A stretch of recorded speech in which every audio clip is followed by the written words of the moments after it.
آج ہم سب یہاں پہ اپنے بچوں کو لے کے یہاں روڈ بند کیے ہوئے اس لیے کیونکہ ہمارے عالم دین آغا علی عباس کو گرفتار کیا گیا ہے.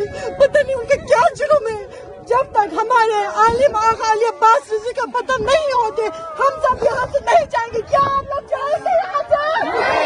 ہم لوگ نہیں جائیں گے جب تک آغا علی عباس رضوی کا ہمیں معلوم نہیں ہو جاتے. ہم یہاں سے ہرگز نہیں جائیں گے.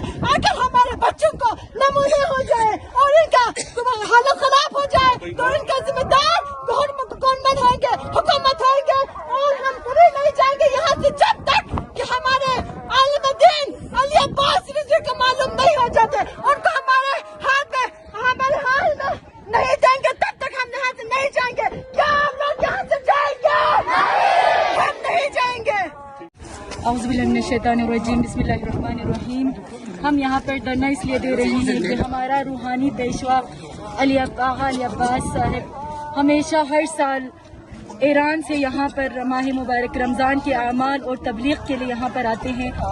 پھر وہاں سے بارڈر پر ان کو نامعلوم افراد نے گرفتار کر لیا ہے. ہمیں پتہ نہیں ہے کہ کس نے کیا ہے, یہ کیوں کیا ہے, ان کی کیا جرم ہے یہ معلوم نہیں ہے. بغیر جرم کے ان کو وہاں پر بارڈر پر جو ہے وہ لاپتہ کیا ہے. جب تک آغا علی عباس کو رہا نہیں کریں گے ہم سارے خواتین یہاں پر بیٹھیں گے اور پورے رمضان کل تک اگر ہمارے درمیان میں آغا نہیں پہنچے تو ہم پورے رمضان یہاں پر دھرنا دیں گے. ہم کارگل روڈ بند کریں گے اور یہاں پر ہمارے سارے مرد کے ساتھ خواتین بھی یہاں پر دھرنا دیں گے.